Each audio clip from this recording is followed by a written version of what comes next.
Tangerang membara menjaga Kesultanan Banten 1749-1751 diceritakan dalam Pararimbun.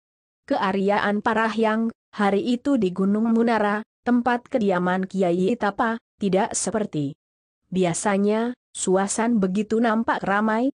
Cucu Arya Wangsakara dan Sultan Abul Mafahir itu kedatangan saudara-saudaranya dari Banten, Cirebon dan Tangerang telah nampak hadir di sana. Tu Bagus Buang, Elang Jail, Elang Mustafa, Ki Tanggal, Ki Akhir dari Tanara, Embah Tanu, Embah Lenggang, dan banyak lagi. Mereka membicarakan tentang kejadian di Keraton Kesultanan Banten. Sultan Zainal Arifin telah dikhianati oleh istrinya sendiri, Syarifah Fatimah, keturunan Arab yang mengaku sebagai keturunan Nabi Muhammad SAW, bekas janda pejabat Fok. Syarifah Fatimah yang ternyata metu-metu company ini meracuni Sultan Zainal Arifin, suaminya sendiri. Dengan kekuasaan Allah SWT, racun itu tidak mengakibatkan Sultan tewas, namun Sultan mengalami kelainan yang kemudian disebarkan oleh Syarifah Fatimah bahwa ia telah gila. Dengan bantuan Foca Belanda, akhirnya Syarifah Fatimah menjadi orang yang paling berkuasa di Kesultanan Banten. Ia pun mengangkat Sayyid Abdullah, familinya, sebagai Sultan Banten. Sementara Pangeran Gusti, putra mahkota Sultan Zainal Arifin, dibuang ke Ceylon, Sri Lanka. Tidak hanya mengangkat Sayyid Abdullah sebagai Sultan di Banten, Syarifah Fatimah juga mengangkat familinya yang lain, Sayyid Abu Utsman, sebagai Arya Grandang di Tangerang, mendampingi Kapten Braggs sebagai penguasa company di Tangerang. Inilah mengapa hari itu, keluarga Kesultanan Banten, Cirebon dan Tangerang kumpul di kediaman Ki Tapa bin Ratna Sukarsih binti Raden Arya Wangsakara, di Gunung Munara, sekarang sekitar Rumpin Bogor.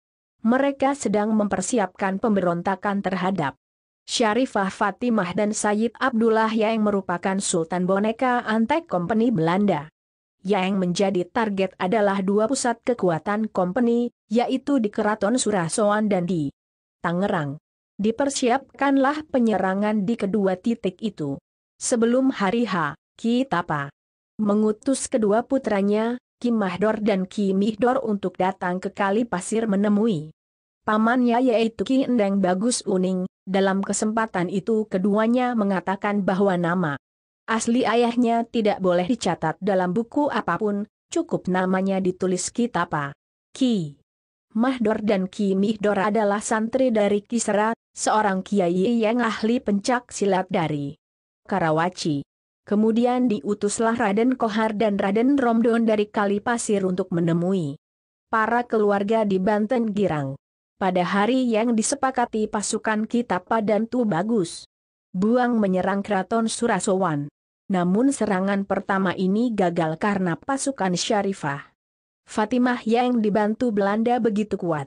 Maka dibuatlah taktik perang gerilya, yaitu dengan mengadakan serangan di berbagai tempat. Dibuatlah kantong-kantong pejuang di sana-sini untuk mengecoh pasukan Ratu Syarifah dan Belanda. Pandeglang, Jasinga, Bogor dan Tangerang bergolak. Ki Mihdor, putra Ki Tapa, dibantu oleh Ki Gambieng dan Ki Damirin, atau dikenal dengan nama Penghulu Dami, menyerang pasukan company di Pinang dekat sungai Ciangke. Sementara adiknya, Ki Mahdor, bersama Ki Anggara menyerang Curug dan Rajek. Sementara benteng Belanda di Tangerang diserang oleh Ki Bana dan Ki Tanggal. Ki Ragil dari Cikande dan Ki Akhir bin Ki Karomudin, cucu Syekh Ciliwulung Kresek, menyerang Karawaci dari Kelapa II. Ki Tapa sendiri bersama pasukan berani matinya menyerang company di Kademangan.